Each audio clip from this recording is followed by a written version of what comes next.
Tere! Te vaatate saadet Koolitaja kolmapäev. See on selle saatesarja 10. osa. Mina olen saatejuht Kaidi ja tänast saadet salvestame Tallinna Rahvaülikooli Pelgulinna majas. Saate eesmärk on avastada koos elukestva õppe võimalusi, tutvustada põnevaid koolitajaid ja julgustada sind proovima midagi uut. Kõigepealt julgustangi teid seda videot laikima. Kui sulle saade meeldib, pane videole like, hakka meid YouTube'is jälgima ja järgmisi saateid näed juba esimesena.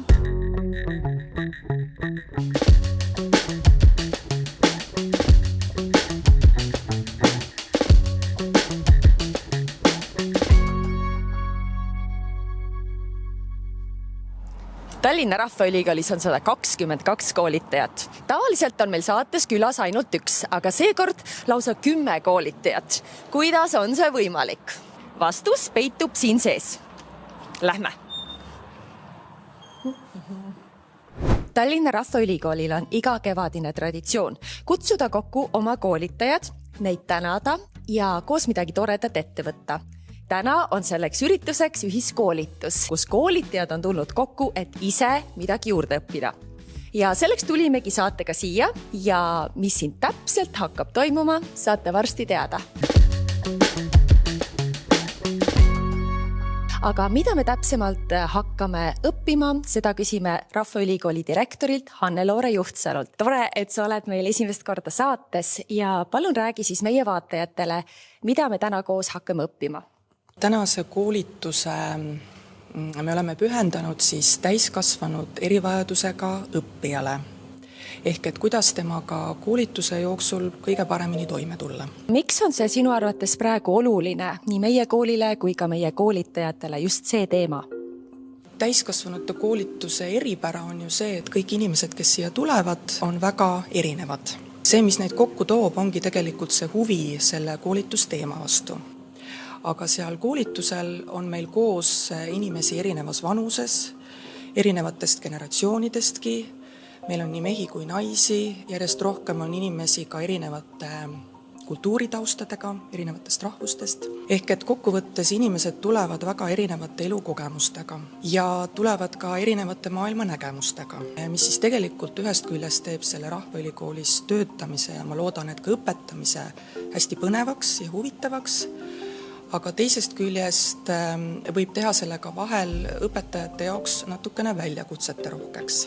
Rahvaülikoolis me oleme loomulikult kõikidele inimestele alati hästi avatud, et kõik, kes endas sellist jõudu, jaksu ja pealehakkamist leiavad, et pärast päevatööd nädalavahetusel tulla ennast arendama ja ennast proovile panema uutes oskustes. Me soovime, et nad ennast siin hästi tunneksid. Ja samal ajal me soovime ka oma koolitajaid toetada, et nemad suudaksid seal klassiruumis sellise hea mõnusa õhkkonna luua ja ka kõikide erinevate eripäradega hästi toime tulla. Et selleks me olemegi täna siis sellise koolituse siin korraldanud, et pakkuda see võimalus, et koolitajad saavad omavahel kogemusi jagada, seda, millega nad on varem kokku puutunud ja samal ajal on meil siin ka ekspertkoolitaja, kes siis jagab häid ideid ja loodetavasti ka praktilisi võtteid, mida siis kaasa võtta päeva lõpus. Aitäh sulle, ootame väga põnevusega juba koolitust. Ja on aeg juttu teha koolitajatega, sest nad hakkavad vaikselt Pelgulinna majja saabuma ja esimesena napsame korraks siia mikrofoni juurde Valeria Siirandi. Tere, Valeria! Mida sina Rahvaülikoolis õpetad? Mina õpetangi tehisintellekti algajatele, kuidas alustada ja mida kasutada. Mida sina meie koolis õpetad? Mina juhendan siin 2 kursust, Jaapani traditsioonilist käsitöötehnikat Sashiko ja lisaks õpetan heegeldamist nii algajatele kui edasijõudnutele. Mina Rahvaülikoolis juhendan uussisserännanuid, kes on Eestisse elama tulnud siin viimaste aastate jooksul ja tutvustan neile siis eesti keelt, eesti kultuuri, kuidas meie ühiskond toimib. Mina Tallinna Rahvaülikoolis jagan kõike seda, mis puudutab keskkonnakeemiat, kuidas oma kodu hoida puhtana niimoodi, et kasutada ohutuid vahendeid kodu puhastamiseks, kuidas kosmeetikat iseendale valmistada. Miks sa täna sellele koolitusele otsustasid tulla, et mis see kõige tähtsam sinu jaoks on? Peamine soov oligi aru saada, kuidas siis toetada täiskasvanud õppijaid ja teadlikumalt toetada õpetamisprotsessi ka. ma olen oma töös juba kokku puutunud erivajadustega täiskasvanutega ja ma soovin saada teadmisi, kuidas neid koolitusprotsessis toetada ja kuidas neid koolitusele paremini kaasata. Vaatasin, et selle koolituse enamus teemasid on sellised, millega ma ise kokku puutun ja võib-olla kõige suurem ootus on mul siis sellele teemale, mis puudutab väga erineva taustaga õppijate märkamist, grupis kooshoidmist ja tegutsemist, jah, kui on väga-väga erineva taustaga inimesed koos. Igalühel on enda soovid, enda eeldused ja et mina saaksin neid paremini toetada või paremini nendega suhelda, et siis tundus, et see on nagu väga-väga oluline tänasel päeval just.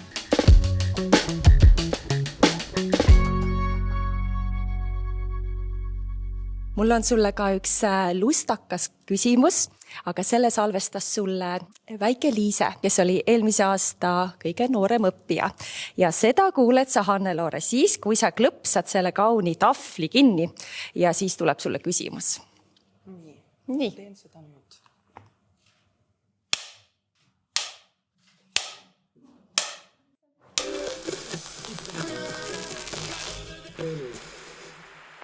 Milline printsess sulle kõige rohkem meeldib?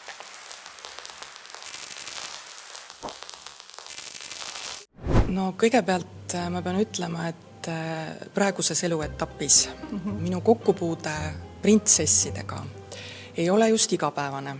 Muinasjutu printsessidega siis. See on väga terane küsimus, ma ise küsin inimestelt tihtipeale täpselt sama asja.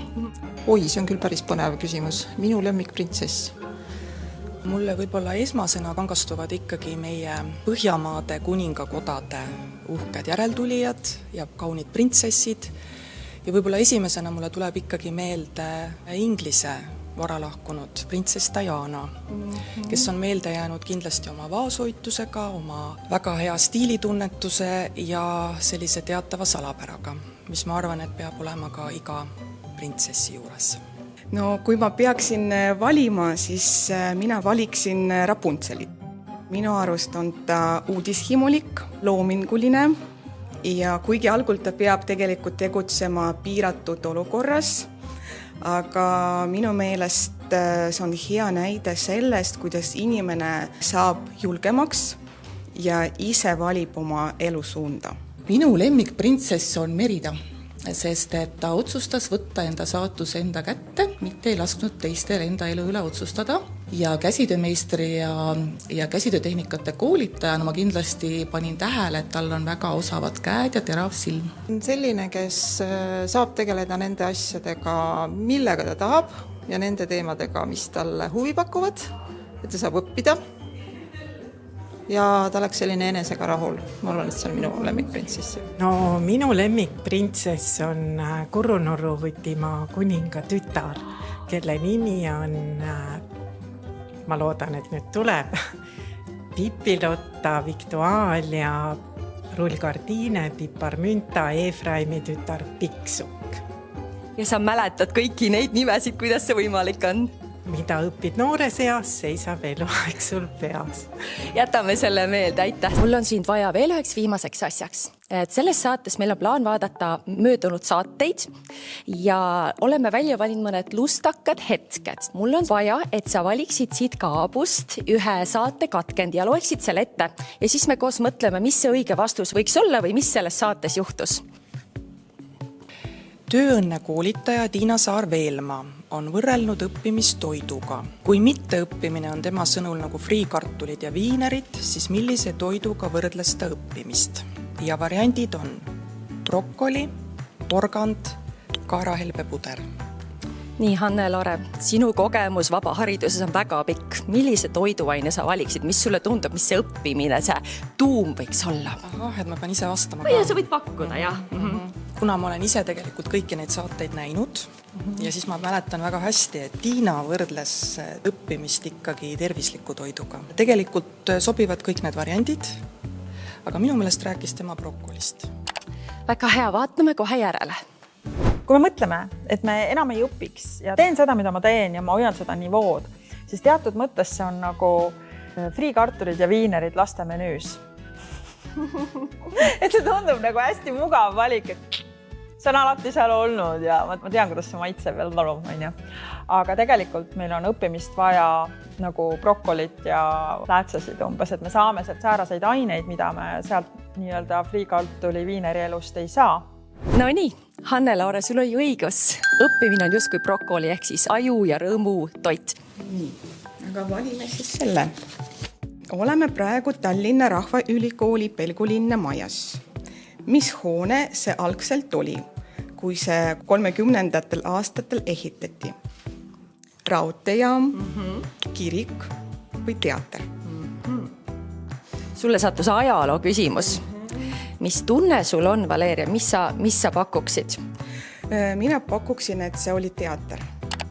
Väga hea kultuurne pakkumine. Me vaatame kohe katkendi ja siis me saame teada.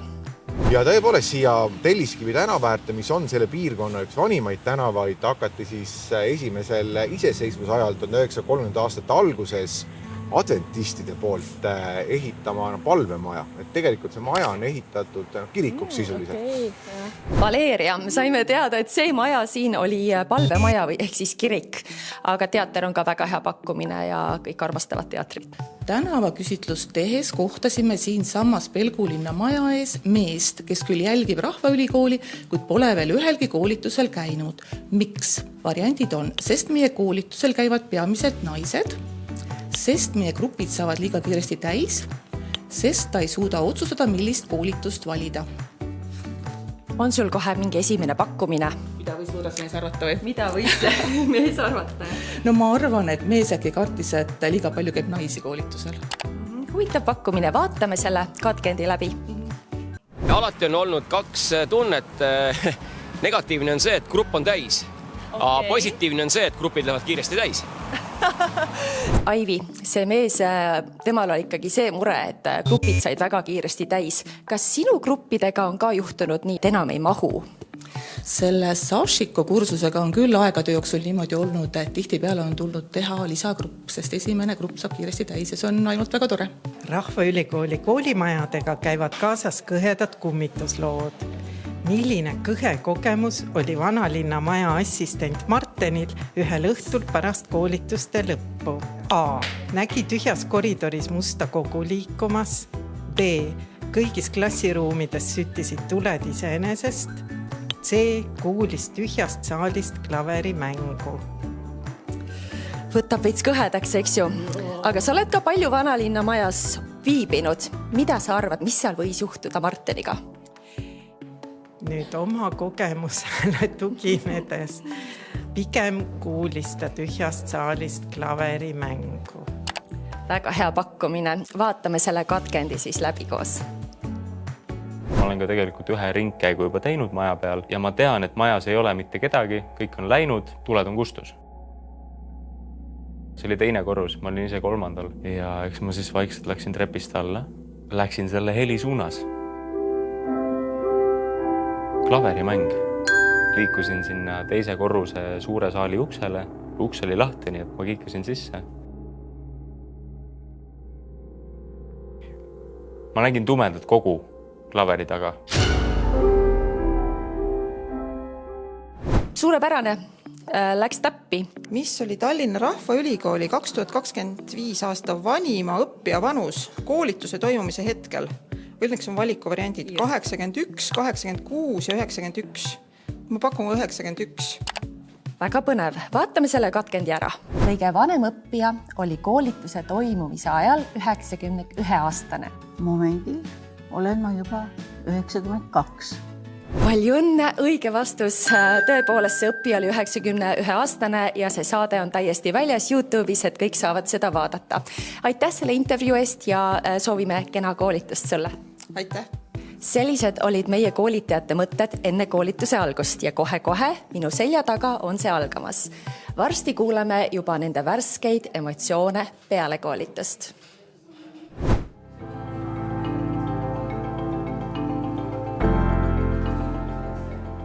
Üks olulistest tarkusteradest koolitusel oli see, et pole olemas tavalist õppijat. Kõik me oleme erilised ja nii tegelikult ju ongi.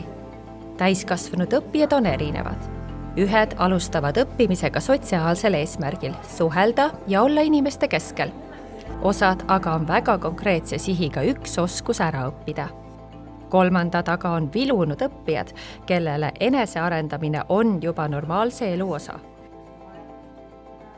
Mõtestasime lahti ka mitu arengu- ja psüühikahäiret, millega koolitajad võivad kokku puutuda. Ning kõige olulisema osana õppisime, mida saab koolitaja omalt poolt ära teha, et erivajadusega õppija ennast koolitusel hästi ja turvaliselt tunneks. Oluline on eripärade normaliseerimine ja toetav suhe. Olgu see sobilik tervitus, valguse või grupitöö muutmine ja veel palju muud. Mis on see üks mõte, mida sa sellest koolituspäevast kaasa võtad? Ma äkki näen nüüd paremini neid teistsuguseid õppureid ja tänu sellele oskan neid ka paremini toetada või ise küsida, mida nad vajavad. Ära otsusta tema eest, mis abi ta võib-olla tahab, vaid küsi ja uuri seda tema käest, et kuidas sina koolitajana saad teda toetada. Võtan kaasa selle, et me oleme kõik erinevad, nii koolitajad kui koolitatavad ja see on väga hea. Aitäh nende kõikide mõtete eest ja ma arvan, et me oleme kõik palju rikkamad tänu sellele koolitusele. Ja ma soovin teile hästi palju jõudu edaspidisteks koolitusteks ja aitäh, et olete meiega Rahvaülikoolis. Aitäh. Sellega ongi ühisüritus läbi ja saade peaaegu lõppenud. Meie saate järgmisele külalisele salvestab oma küsimuse looduskosmeetika koolitaja Helen Orav-Kotta ja see järgmine külaline kuuleb seda siis, kui ta on saate salvestusele kohale jõudnud. Aitäh vaatamast ja kohtumiseni!